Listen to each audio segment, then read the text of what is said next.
ஓய்வு பெற்ற ஐபிஎஸ் அதிகாரி ஒருவரிடம் பேசி கொண்டிருந்தேன். ஜெயலலிதாவை நல்ல அட்மினிஸ்ட்ரேட்டர்னு சொல்லுவாங்க. அவர்கிட்ட சார் எப்போ சார் அந்த அம்மா கற்றுக்குச்சு அப்படின்னு கேட்டேன் நான். ஏன்னா அவங்க ஒன்றும் சினிமாவில் தானே இருந்தாங்க, அட்மினிஸ்ட்ரேஷன் என்னைக்கு பார்த்துருக்காங்க. She is an exceptionally quick learner அப்படின்னாரு. தெரியாதான், ஒன்ஸ் சொல்லி கொடுத்துட்டோன்னா ஷீல் பிகம் அன் எக்ஸ்பர்ட். அதுக்கப்புறம் கமெண்ட் தான். அண்ட் இந்த அவங்களோட இந்த டிசிஷன் மேக்கிங் ப்ராசஸை வந்து சொன்னார். ஒரு முறை ராஜகோபாலன் ஐபிஎஸ் என்பவர் சென்னை மாநகர ஆணையராக இருக்கிறார்.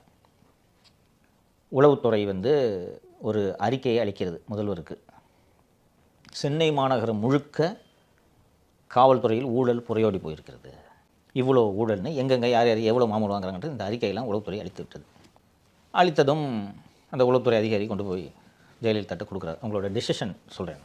நான் சொல்கிறது DC, additional DC, AC, inspector வரைக்கும் என்டையர் சென்னை. இப்போது போல் ஆவடி தாம்பரம்லாம் இல்லை, மொத்த சென்னை.